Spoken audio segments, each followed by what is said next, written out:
All right, guys. So we're at the final video of chapter 51. So you should have 3 videos total. So we left off on sexual dimorphism, that there's going to be some differences between.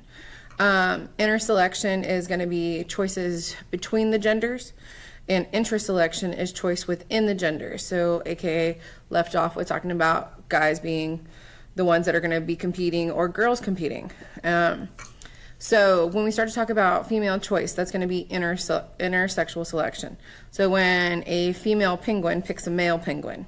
So if that's the case, whenever they go through to pick, she's going to pick the male penguin that's going to be the one that's going to be best for her. Whether it's going to be looking at his behaviors, his coat color, his survivability, his ability to find food, protection for her. Different things are going to be important. So in other words, you know, what's going to make the most sense natural selection wise for her in the long run. So the reason why organisms act the way they are, it's not something simple. And sometimes it goes beyond just what do you look like and how do you act and what coat color and things like that do you have, but actually on how do you take on the role of protecting your own group.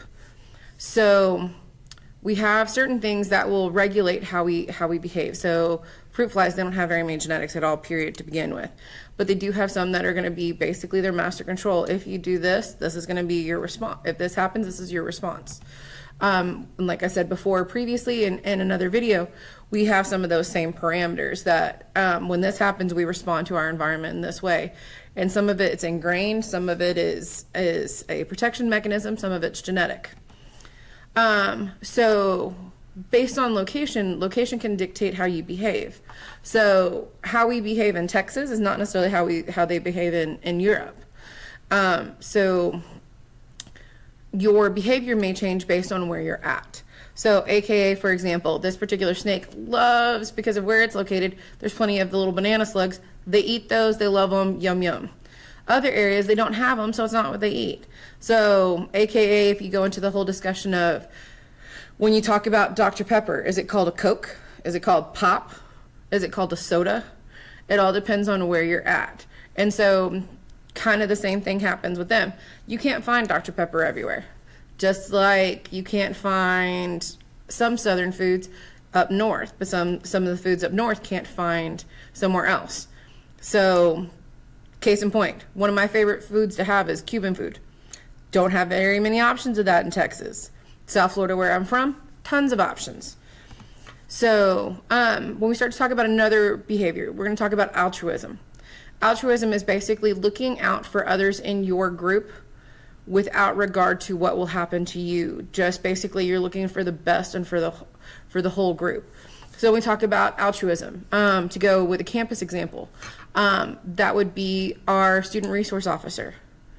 He is our altruistic group. So if anything happens to campus, he's the thing that's going to run towards it to protect you, not run away from. He's going to run towards to make sure that you guys are safe. Same thing whenever we have lockdown drills. We put you guys in a spot and teachers stand close to the doors. We don't put you guys near the doors. And so why? Because we're trying to make sure that you guys are safe. That's an altruistic thing, to make sure that there's protection for the whole.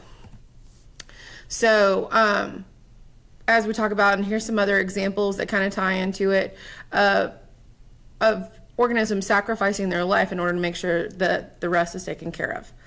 So AKA those that can mate, they make sure that those that can't are your protectors. Okay? So when we start to talk about that, you're talking about that in inclusive fitness. So fitness is the ability to have offspring that live long enough to have offspring themselves.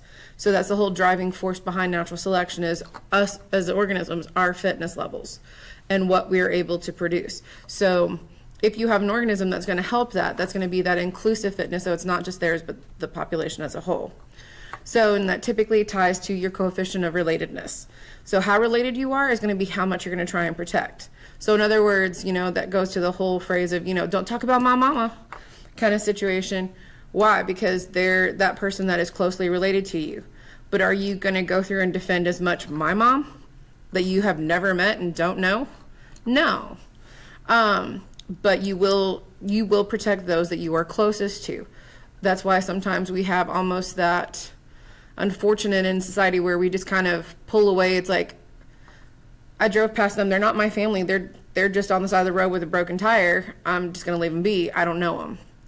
And so we don't have that protection mechanism. But if that was your family, you'd want to go protect them, get them a ride, get them drive them to go get a tire, all those types of things. You'd help and look out for them. And so somebody that's close to you, you protect, you take care of them. And that's kind of ties into that coefficient of relatedness. Some of it being a genetic tie and some of it being a social tie. So then we start to talk about this when we talk about relatedness.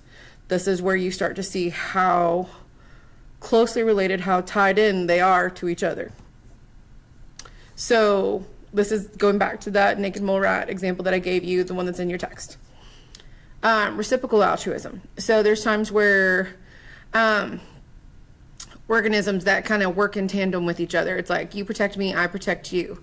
Sometimes you can see this in mutualistic events where mutualism member both benefit. So you'll see sometimes where that mutualistic altruism. And so where if you help defend me, then I'll help you in other ways. And so it's kind of that backup. That's the end of these notes. And remember, ask questions, bring those to class so that way you can get the help that you need. All right.